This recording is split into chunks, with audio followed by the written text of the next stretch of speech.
time to get inspired, develop, and improve your yoga knowledge in English.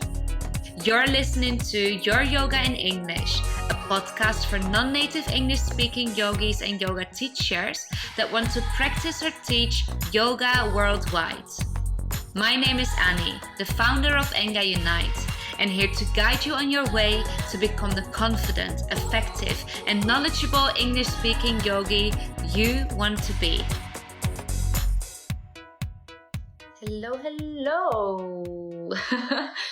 And today we're going to speak about why you procrastinate your yoga teacher tasks. Now, if you're not a yoga teacher yet, this chat will still be valid because really we're going to speak about the reasons why we procrastinate. The reason why we are here is that in our community, many teachers complain that they keep procrastinating their task. So this could be writing a yoga sequence, this could be promoting your yoga classes, this could be getting in touch with other teachers, schools or studios that you would like to work with. Anything that comes up that seems a little bit like an obstacle or something that you don't feel like doing because it's boring or it seems like a lot of work. And these are very common thoughts, very common obstacles that many yoga teachers experience. But if you're doing another job, I'm sure that you can recognize yourself in these as well. And we don't just procrastinate because things are difficult or boring or because we don't have the time for it. There's always a deeper reason why. So I like to call this, as we speak in yoga very often, about the root. So in this case, the root problem. And we're going to investigate that. Why do you postpone your yoga teacher task? Why do you procrastinate? Now, the job of a yoga teacher is very diverse. There are many different things going on. It's likely that you put a lot of thought into the preparation of your classes, such as writing the sequences, writing your scripts, creating a playlist, collecting mantras or quotes and affirmations, to really make your classes meaningful. And it's important that we do that because we deliver an experience to our students so that they can explore their body and mind in a way that we maybe already have and still do to really share this practice. But that's not where it stops because there's way more than just the yoga classes. There's more to it than just the yoga classes. There is all the online presence or in-person presence, the connections that we have to keep with our students. So this could be social media, but this could also be sending emails to these people, informing your students when and where your classes are, where they can find you. You probably have to do some bookkeeping. You probably send out emails about news that's popping up in your yoga services. You have to entertain people online on social media, such as on Instagram or on Facebook. And there's just a lot to do. Apart from this, you're probably also spending time on continuing education, or at least you're thinking about how to do these things and how to keep up with all the tasks that are required from you as a yoga teacher. So the reason why you procrastinate very often is because you feel overwhelmed, you don't really know where to start, and it's just a lot to actually put into place and you find it challenging to put it all in your schedule. So one of the biggest reasons often is described as fear. But there is more to it. Like I said, there's a root problem. It's not just time. There's always a fear. So before we analyze your fear, I'm going to speak about what procrastination really is. So procrastination often is described as having the intention of doing something, yet you postpone completing it. So postponing the tasks or the goals, the aims, maybe wishes or achievements that you want to achieve at some point. Because I said at the start, it might be that you think you don't have time for it, but it might also be that you overthink it and overcomplicate it. It could be very good, Marta, low self-esteem, but it could be a fear or resistance, a lack of understanding of what procrastination really is. Because understanding what procrastination is will take off the pressure of having to do things by a certain time, of having to do things in a certain order, or having to do things in a way that other people are doing this, because we often think there is only one way of doing it. Now, understanding what procrastination is also takes away a lot of stress, because procrastinating things puts a lot of stress in your daily life because this to-do list keeps going there. Now, people that procrastinate, and this has come up in the community quite a bit, people that do procrastinate often refer to this as imposter syndrome. And imposter syndrome is an emotional circumstance in which you believe that the achievements you have had in the past or the achievements that you would like to obtain in the future are not real, or that you don't deserve them, or that you're not good enough for them to either achieve in the future, or that you didn't actually achieve it in the past because maybe you received help, or maybe it wasn't the way that you had thought it would have been. There's a lot of conditionals in this sentence, but very often it's because we underestimate our own abilities, our knowledge, our skills, and think that we're not worthy enough. So you either believe that you're not capable of achieving it, or you believe that in the past you weren't worthy enough to actually having achieved that, or you're not capable of achieving what others expect from you. So this is going with the idea of having to do things in a certain order because this is what other people expect from you. So it might feel as if you're not experienced, knowledgeable, or skillful enough to have been or be responsible for success. I'm going to explain one really important thing, because in our society, procrastination and postponing things, delaying things, putting things off often gets labeled or gets judged as something negative. But procrastination also has positive qualities. It isn't always a bad thing. I'm going to give a yoga teacher example here, because it might be that you want to organize a workshop for mums. And it might be your first time. You don't really know how to start or where to start, how to organize it and how to organize yourself. But you know that you need to make it happen at some point because you already have a date. There is a date. Now, in this example, the yoga workshop for mums, it might be that you delay all the important tasks and decisions. So the foundational decisions are essential decisions to make this workshop happen, such as securing venue deposits or confirming the actual date by paying your deposit. Basically, all the big things that seem like a very big responsibility and actually make your commitment real. So it might feel that you're not ready to do this, and that's why you delay. And it's likely that in this case, your brain prefers to do things that are smaller, and often these things are the details that you can change later. Things like playing with the flyer designs. So we go on Canva or whatever software you use and you just design your flyers and all the nice worksheets and images that you want to post on your social media. But these are details. It could be that you think about all the essential oils that you're going to bring, or about the workshop activities that you're going to present and include in your workshop. So these little details, the things that are important, but they are not a priority right now. So they do need to be thought of, and they do need to be thought of properly at some point, because they are very important for a successful workshop, but they might not be the essential things that we want to think of when we first start organizing.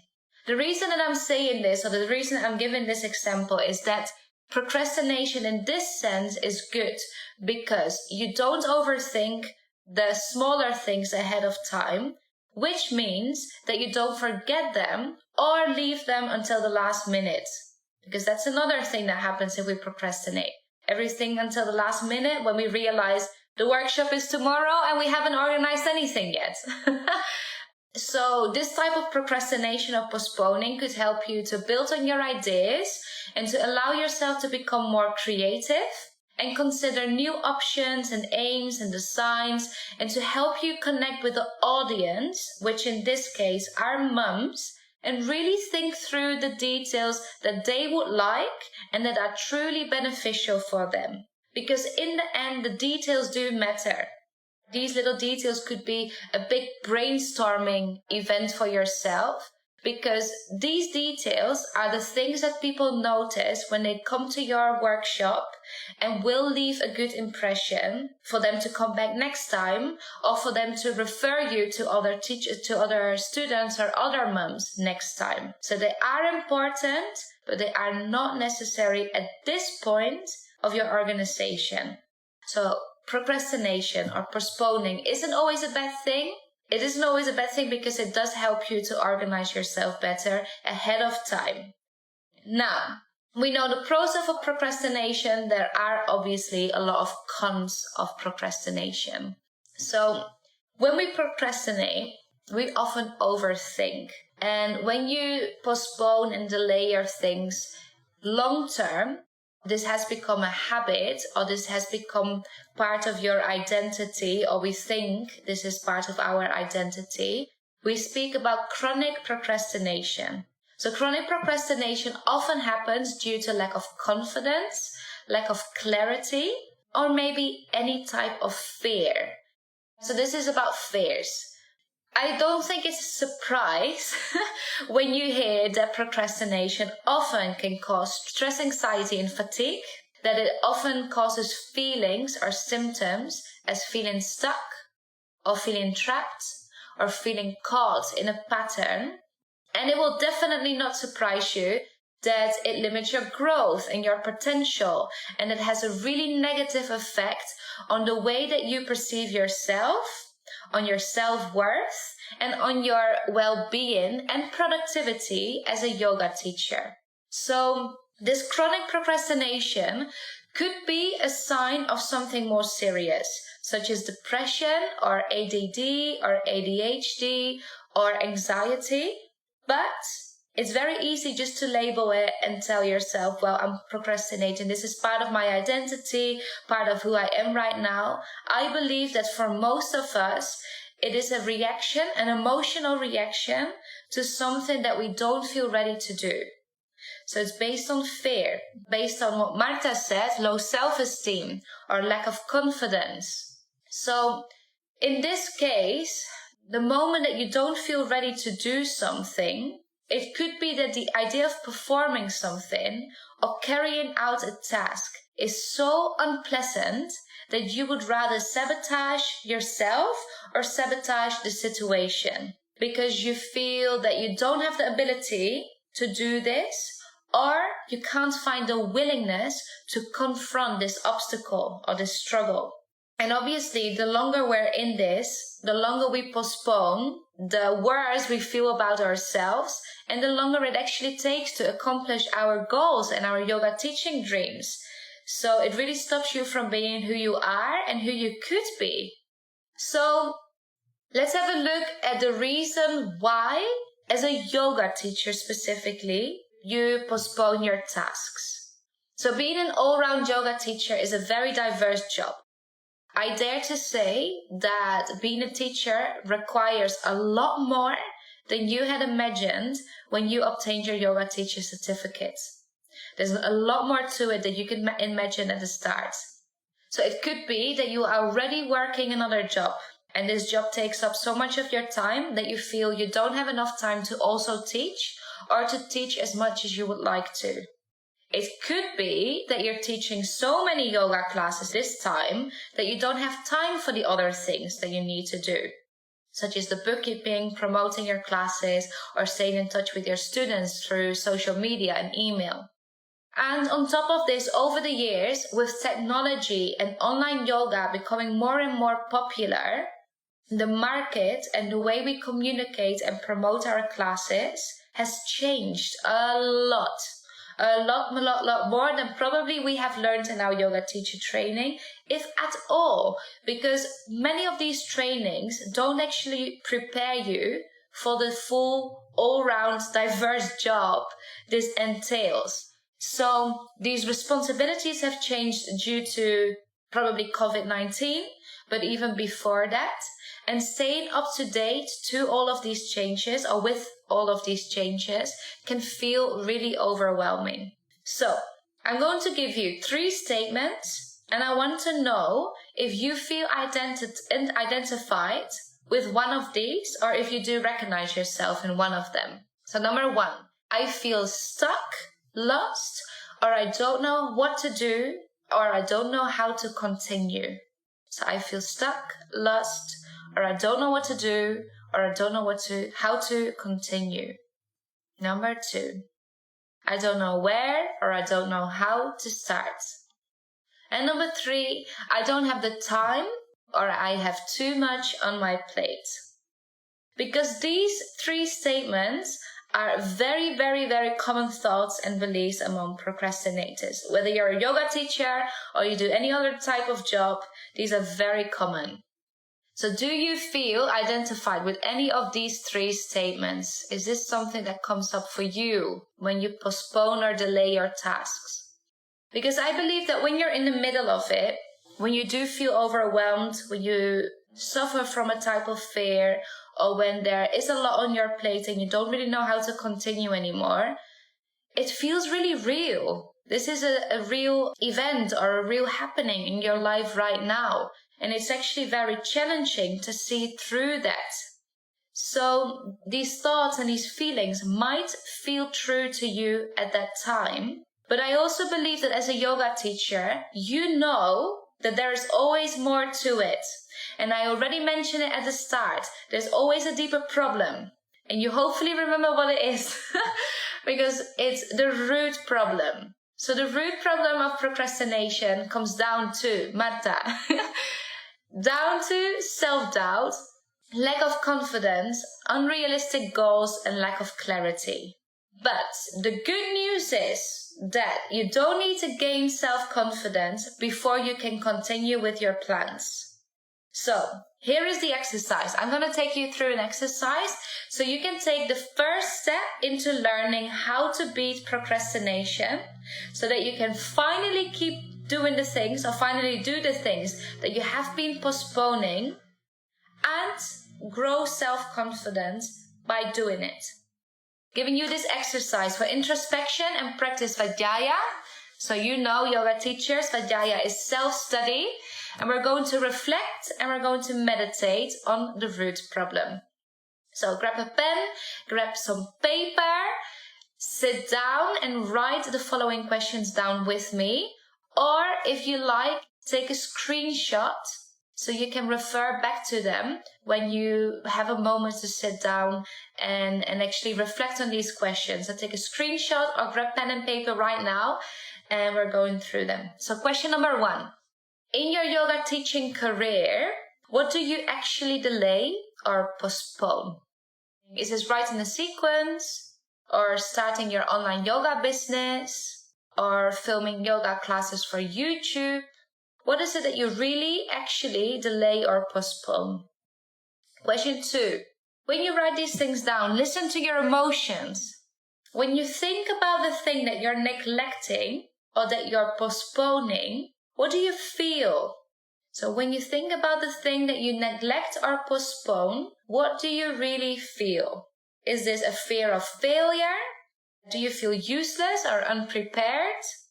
Do you feel bored, or you feel like you can't be bothered? What do you actually feel? Then number 3, examine and write down the root of these thoughts and the emotions. So, I feel scared that others are better than me, or I don't have the skills or knowledge, or I can't be bothered because my goals are unrealistic. Make that these statements, the answers to these questions, are true for you. Whatever I'm saying are examples that you can use to maybe go a little bit deeper for yourself. But really listen to your own thoughts, your own feelings, and your own emotions. And number 4, look at the answers of question 3 and turn your reasons of procrastination into the opposite of your problem. So if your reason is, I'm afraid I don't have the skills or the knowledge, make an effort. Pick up your studies, do research, and obtain the skills and the knowledge you need. Because you can't wait for one day to magically have all your worries and your struggles and your obstacles disappear. That's unrealistic. If you really want to overcome something, or if you really want to achieve something, you will have to put in the work. No one is going to do it for you. I'm giving you a little bit of a kick of the butt, but if you want something in life, like obtaining your yoga teaching certificate or learning English or learning how to teach yoga in English, you will have to put in the work. The same if you want to overcome postponing and procrastinating. All right? Another example is that my goals are unrealistic. What could you do to have more realistic goals? What could you realistically do? My idea is to set smaller goals, make a step-by-step plan, because you're not in a rush. Your goals and achievements are going to happen one day or another. We have to have smaller goals, smaller steps, and maybe a few deadlines to work towards. But take it easy on yourself. You're not in a rush. You can only do it at your own pace. Now, 2 extra things to make it work, because we do need to make it work. We need to actually put in the work. One thing is be realistic and decide on how much time you really need to get through your tasks, your goals, and your to-do list. Then plan it in your diary and stick to your plan. Turn off all distractions and take your procrastination seriously. Because the more you actually follow up on your plans and do the things that you need to do, the more you will learn to trust yourself. And when you finish your tasks, celebrate it. Treat yourself with a little win. This doesn't only make you feel better about the achievements that you make, but it also helps your mind to see what you're capable of. So you allow yourself to be rewarded for your efforts. It's like when you train a dog and you give it a biscuit or a cookie every time it does something right? This is something we see very often. You can train yourself with little rewards afterwards too. It doesn't have to be something big. It can be taking a bath or going to a yin class with your favorite teacher. Anything that feels good for you, okay? So, if you have any questions, don't be shy. Send me a message on Facebook, on Instagram, or per email. I will get back to you as soon as I can. If you're watching on Instagram and you're listening to the podcast and you're not a member of the Teach Yoga and English support group on Facebook, I highly recommend you come and join us. We have over 200 members. We just celebrated our 200 members party together. So come and join us there. And I hope to see you all very, very soon again. Have a great weekend and sending you lots of love. If you feel inspired and like what you learned today, I'd love for you to leave a review. Don't forget to subscribe and follow us at Enga Unite. Join the community and become a member of the Teach Yoga and English support group on Facebook. Practice, rest, repeat, and all will come.